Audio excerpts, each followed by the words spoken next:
Have you ever wondered why the dumb succeed while the smart suffer? Being smart isn't freedom, it's a curse. You think intelligence should give you power, but instead, it chains you to questions no one else dares to ask. You see too much, feel too deeply, and notice patterns others are blind to. And what do you get in return? Not admiration, not belonging, only isolation, resentment, and envy. Carl Jung warned of this, the danger of consciousness itself. The more awake you are, the heavier life becomes. Ordinary people can drown themselves in distractions. You can't. Your mind refuses to rest. That's the curse. Brilliance without belonging. Insight without peace. And here's the part you don't want to face. Intelligence without courage is weakness. Without discipline, your gift becomes your prison. Meanwhile, the so-called dumb move freely, unbothered, winning battles you overthink into losses. So let me be ruthless with you. Stop expecting the world to understand you. It won't. Stop waiting for validation. It never comes. Instead, embrace the loneliness that comes with seeing reality clearly, because if you can endure it, this curse becomes your initiation into a deeper kind of power.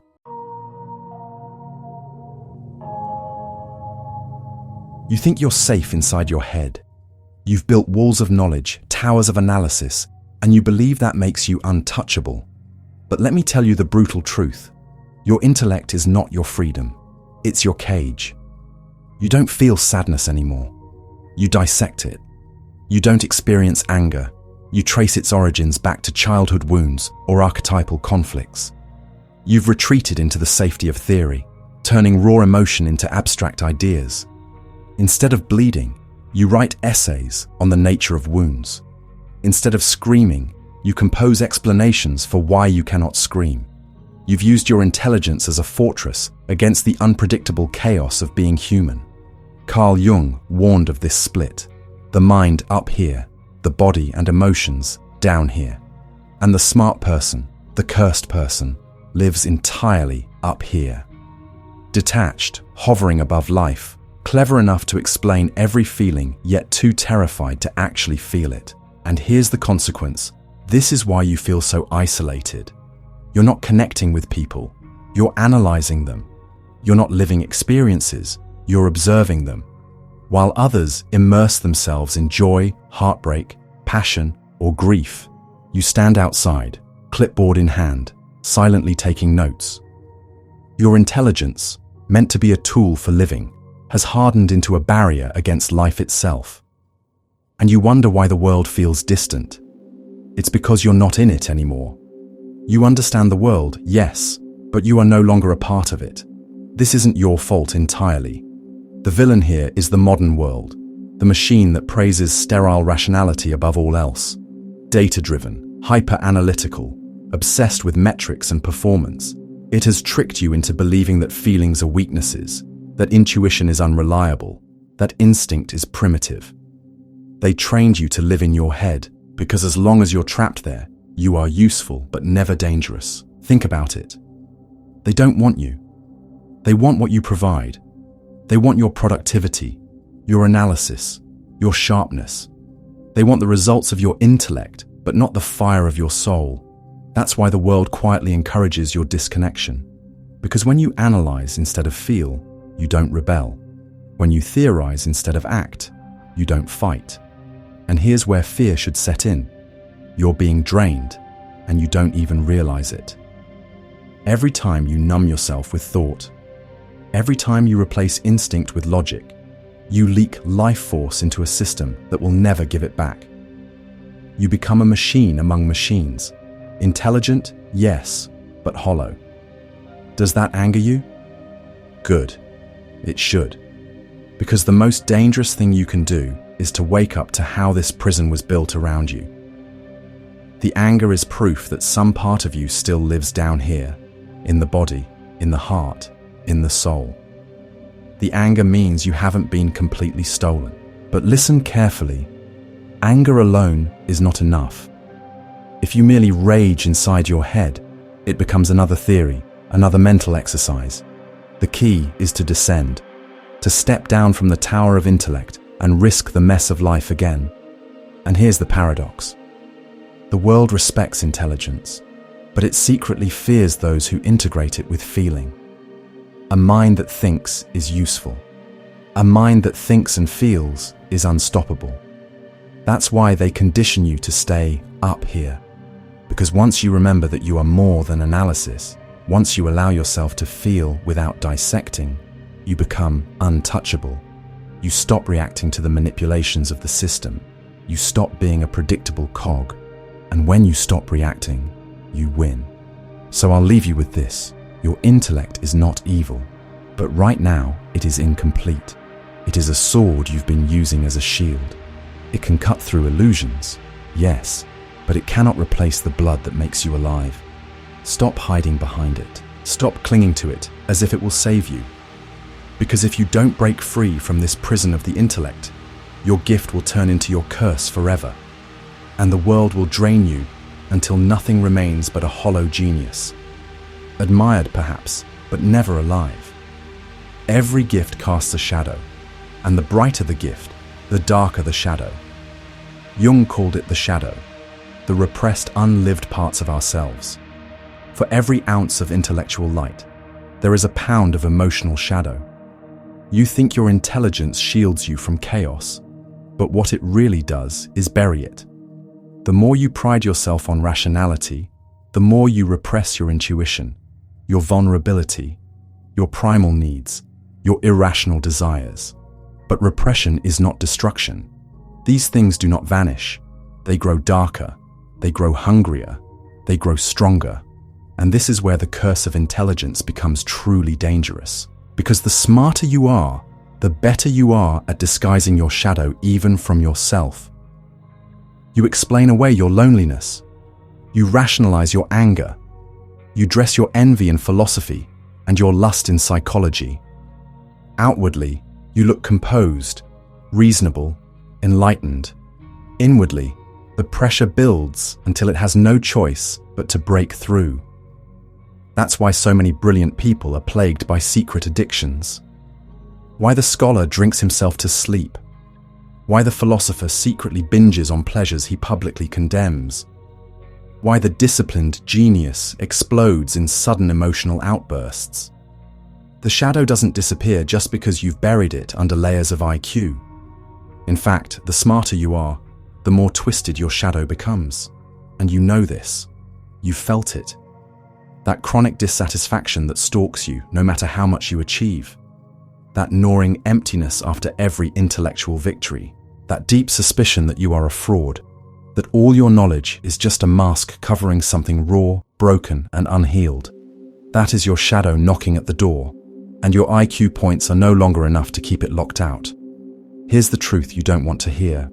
A mind that outsmarts its own heart is a civil war waiting to happen, and you will always be the loser, because you cannot exile parts of yourself forever. The shadow doesn't politely fade away. It revolts, it sabotages, it takes control in the moments you least expect. And when it does, all your theories, all your rationalizations, all your cleverness will shatter under its weight. This is why Jung said, "Until you make the unconscious conscious, it will direct your life and you will call it fate." The shadow isn't just some abstract concept. It is the unclaimed half of your soul, and if you refuse to face it, it will rule you from the dark. Now you might feel fear stirring in you. Good, you should, because the stakes are high. If you do not confront the shadow of your gifted mind, it will devour you from within. Your intelligence will not save you. In fact, it will make your downfall more spectacular, more catastrophic, more humiliating. The smarter the person, the sharper the crash. But let that fear turn into anger, because you were never told this. They praised your mind while ignoring your soul. They rewarded your cleverness while shaming your vulnerability. They celebrated your discipline while punishing your instincts. They trained you to polish one side of yourself while burying the other. That was not guidance. That was sabotage. And yet, here lies the seed of empowerment. If you can turn toward your shadow, if you can reclaim what you've repressed, you will no longer be divided against yourself. You will no longer be drained by secret wars. You will no longer be at the mercy of addictions, impulses, and breakdowns. You will finally be whole. But we're not there yet, because before you can integrate your shadow, you must see how this very fracture, this split between intellect and soul, makes you vulnerable to predators. Yes, predators. People who sense your unclaimed power and manipulate it for their gain. If you're recognizing yourself in this, understand that this is just the surface. The real solution requires going deeper. Subscribe now, because what we're about to reveal in the next part is how this intellectual prison actively attracts emotional predators who will use your own mind against you. You think your intelligence protects you. Jung would argue it makes you the perfect target. Manipulators don't attack your intellect, they flatter it. They know your pride is not in your looks, your wealth, or your charm, it's in your mind. So they kneel before your intellect, stroke it, and whisper the words you secretly crave. You're different, you see what others can't. I need your wisdom. And just like that, the trap is set. They don't come at you with force, they come with need. They present their chaos like a puzzle, and they know you can't resist puzzles. They tell you no one else understands them, but you do. They praise your superior understanding, and in doing so, they hook your ego. You become their problem solver, their emotional Sherpa, their free therapist, and you don't even realize you've been captured. Because while you're decoding their mess, you feel valued, you feel useful, you feel necessary. For a moment, the emptiness inside you quiets, and you think, finally, someone who sees my worth. But this is the manipulation. They aren't respecting your mind, they're consuming it. You are spending your psychic energy solving their chaos because it distracts you from your own. You're giving away the very essence of yourself, your insight, your clarity, your ability to see patterns in exchange for scraps of validation. This is the curse of the gifted mind. You become addicted to being needed. And predators sense it like blood in the water. Jung would tie this to projection. They project their chaos onto you, and you, the smart one, feel obligated to carry it. Their unresolved wounds become your responsibility. Their disowned emotions become your mission. And while you're busy playing savior to everyone else, your own shadow festers, ignored and hungry. Do you see the trick now? They've trapped you in a false battle.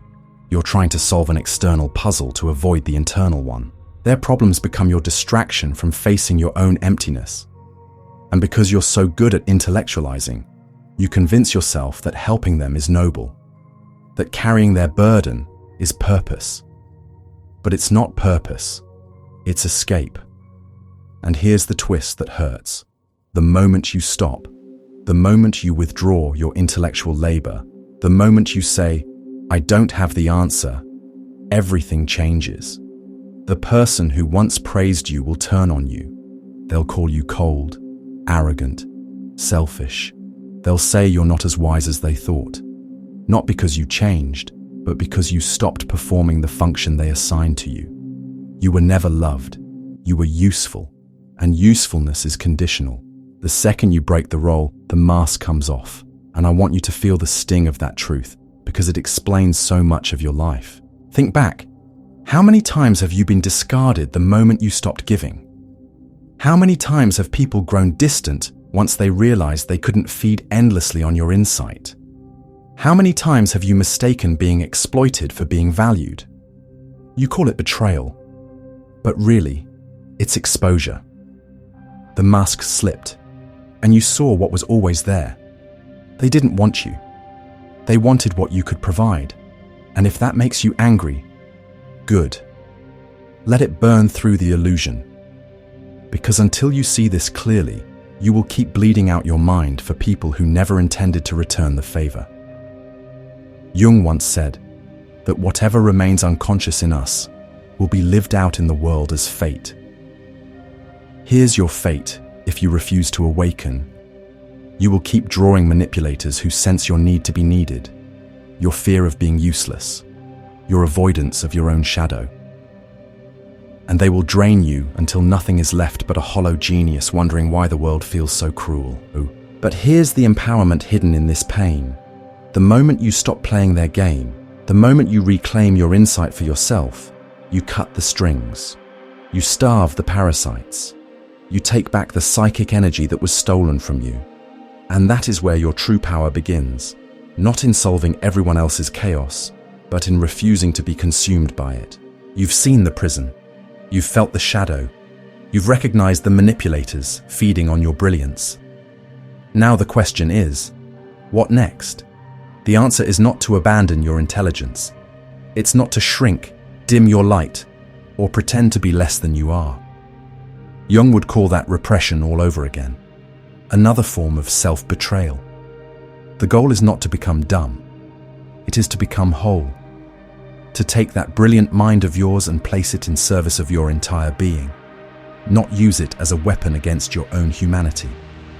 This is the path of individuation, Jung's great work, the process of becoming whole by integrating what is conscious and unconscious, intellect and shadow, light and dark. It's not easy. It will not stroke your ego. It will strip you down.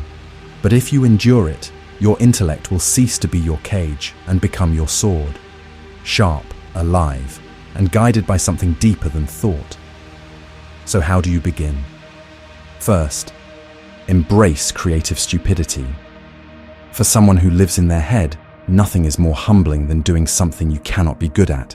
Paint badly, dance awkwardly, sing off-key, write nonsense poetry. Do something that makes your intellect squirm with embarrassment because it has no control. Don't analyze it. Don't measure progress. Don't turn it into a skill to master. Just do it badly. This is not about achievement. It's about liberation. Every brushstroke outside the lines, every clumsy step on the floor, every note sung off pitch is a rebellion against the tyranny of perfection. Your mind thrives on control. Creative stupidity dissolves control, and in that dissolution, the soul begins to breathe. 2. Listen to the body. Your body carries an intelligence older than thought. It is instinct, intuition, animal knowing, the gut feeling you dismiss, the tension in your shoulders you ignore, the warmth of ease you rarely trust. These are forms of wisdom the intellect cannot replicate. Your mind argues, your body knows. So start listening. Slow down enough to notice. What happens in your body when you enter a room? When you speak the truth? When you lie? When you are near someone who drains you? These sensations are not background noise. They are messages. The more you honor this intelligence, the more integrated you become. Because you are not a brain floating above the world. You are flesh, heartbeat, breath, and instinct. Integration demands you descend from your tower and reclaim this primal knowing. 3. Withhold analysis. The next time someone shares a problem with you, resist the compulsion to solve it. Don't reach for theories, frameworks, or clever words. Just be there, be present, feel what they're feeling. Offer empathy, not expertise. For you, this will feel almost impossible. The urge to solve is your drug. But if you can withhold analysis, you will discover something radical. Connection. True connection. Not the transaction of intellect for validation, but the meeting of two souls in raw humanity. This practice heals you because it breaks the cycle of using your mind as a shield. It teaches you that you can be loved for your presence, not just your usefulness. And that realization is freedom. 4. Reframe the goal. You've been conditioned to believe genius is measured in IQ, knowledge, achievements, complexity. That is the lie that chained you. True genius is not a high IQ. It is a high degree of self-awareness and integration. It is the ability to bring the shadow into the light, to unite thought with feeling, to wield intellect without abandoning soul. The integrated mind doesn't just deconstruct the world, it reconstructs the self. It doesn't just explain, it transforms. And this kind of intelligence is terrifying to the world because it cannot be manipulated, flattered, or consumed. It no longer bleeds itself dry for scraps of approval. It becomes sovereign. The ruthless truth. I won't lie to you. This path will cost you. You will lose people. You will lose illusions. You will lose the comfort of superiority, the drug of being needed, the distraction of constant analysis. But in return, you gain something no manipulator, no predator, no system can take from you: wholeness. Jung called individuation a terrible task because it demands you confront what you've repressed, admit what you've avoided, and feel what you've numbed. But it is also liberation, because only when you integrate do you become truly human. No longer a machine of intellect, no longer a puppet of your shadow, no longer prey for those who feed on your mind.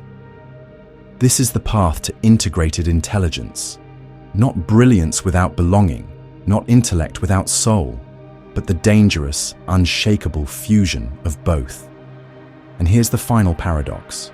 When you stop trying to be the smart one, when you stop clinging to your gift as an identity, that is when your true gift finally emerges. Not as a curse, not as a prison, but as power, whole, alive, and free. You've walked with me through the prison of intellect, the shadow of the gifted mind, the manipulator's playground, and the path toward integration.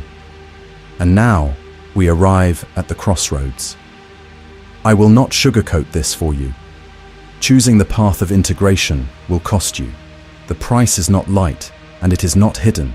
You will feel it in your bones. The people who used you for your brain will leave. Those who fed off your insights, who depended on your analysis, who only valued you for what you could solve, they will vanish. Some will resent you. Some will mock you. Some will twist your transformation into arrogance because you refuse to play their game anymore. You will feel foolish, vulnerable, raw. Your sharp intellect will no longer shield you in the same way, and at first, you will mistake this for weakness. You will stumble in emotions you never let yourself feel. You will sit in the silence of not having answers. You will be misunderstood on a profound level, and this is the cost of becoming whole. But if you endure this crucible, something emerges. Something rarer than intelligence. Something deeper than cleverness. Something unshakable. What emerges is wisdom, a peace that doesn't need to be analyzed, a stillness that doesn't crumble under scrutiny, connections that are felt, not dissected, friendships and loves that are not transactions of usefulness, but raw meetings of soul, a creativity that does not come from the surface of your restless mind, but from the depths of your being, wild, untamed, luminous. You will create not to prove you are smart, but because your soul is overflowing, and you will stop being merely a smart person. You will become a whole person, a human being integrated, dangerous, alive. This is the reward, but it is not for everyone. Most will cling to their curse. Most will remain trapped in the fortress of intellect, too afraid to step outside. They will keep bleeding out their genius for parasites. They will keep rationalizing their emptiness. They will keep calling their prison freedom. But not you. You've listened this far. Something in you is already breaking open. So here is the ultimatum, the question you cannot escape. Are you ready to trade the curse of being smart for the burden of being whole? Are you willing to feel stupid, awkward, and unskilled so that you might finally become wise?